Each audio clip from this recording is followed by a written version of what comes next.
સુરતમાં અખિલ ભારતીય તેરાપંથ મહિલા મંડળ દ્વારા 3 દિવસ માટે રાષ્ટ્રીય મહિલા અધિવેશન સંરક્ષણનું આયોજન કરાયું હતું, જે બાબતે પત્રકાર પરિષદમાં માહિતી આપવામાં આવી હતી। અખિલ ભારતીય તેરાપંથ મહિલા મંડળ એ તેરાપંથ જૈન સમાજનું એક મોટું મહિલા સંગઠન છે, જેનો હેઠળ લગભગ 60,000થી પણ વધુ મહિલા સભ્યો ભારત અને નેપાળમાં 500થી વધુ શાખાઓ દ્વારા સક્રિયપણે કાર્ય કરી રહી છે। મહિલા સશક્તિકરણ, આધ્યાત્મિક અને સાંસ્કૃતિક ઉદ્દેશો સાથે સંસ્થા છેલ્લા 5 દાયકાથી સતત ગતિશીલ છે।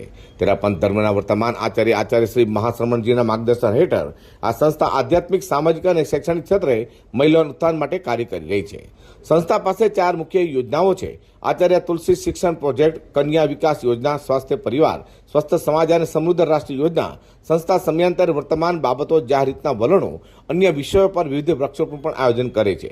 સંસ્થાનું 49મું રાષ્ટ્રીય અધિવેશન સંરક્ષણ તારીખ 20, 21, 22 સપ્ટેમ્બર 2024ના રોજ આચાર્ય શ્રી મહાશ્રમણજીના પવિત્ર સાનિધ્યમાં અને સાધ્વી પ્રમુખ શ્રી વિસ્તૃત વિભાજીના માર્ગદર્શન હેઠળ સંયમ વિહાર સુરત ખાતે યોજાઈ રહ્યું છે। ગુજરાતના મહામહિમ રાજ્યપાલ આચાર્ય દેવવ્રતજીએ 20મી સપ્ટેમ્બર 2024ના રોજ આ રાષ્ટ્રીય સંમેલનમાં મુખ્ય અતિથિ તરીકે હાજરી આપવા અને સંમેલનના પ્રતિનિધિઓને સંબોધવાની મંજૂરી આપી છે। સંમેલનના વિવિધ ક્ષેત્રોમાં મૂલ્યો, સંસ્કૃતિ, સંગઠન, સંબંધો, સમાનતા અને સમરસતા જેવા મહત્વના વિષયો તેમજ સમકાલીન મુદ્દાઓ પર તાલીમ અને વક્તવ્ય આપવામાં આવશે। આ સંમેલનમાં દેશના વિવિધ ક્ષેત્રોમાંથી 1700 પણ જેટલી મહિલા પ્રતિનિધિઓ ભાગ લેશે। મહિલાઓની જિજ્ઞાસાઓ અને તેના ઉકેલો પરનું સત્ર પણ સંમેલનના એક્શન પ્લાનમાં સામેલ છે। सादर जय जनेन। नीतू ओस्तवाल, राष्ट्रीय महामंत्री। अखिल भारतीय तेरापंथ महिला मंडल पिछले लगभग 50 वर्षों से 4 मुख्य आयामों के अंतर्गत कार्य कर रहे हैं। प्रथम आयाम आचार्य तुलसी शिक्षा परियोजना, द्वितीय स्वस्थ परिवार स्वस्थ समाज परियोजना, तीसरा जो महत्वपूर्ण आयाम है कन्या विकास योजना और चौथा समृद्ध राष्ट्र योजना। इन चारों योजनाओं के अंतर्गत पिछले 50 वर्षों से हमारी नारी शक्ति ने विभिन्न कार्यक्रम के द्वारा नारी की भूमिका समाज में और सशक्त करते हुए कन्याओं की भूमिका को भी सशक्त करने का एक महत्वपूर्ण कार्य किया है।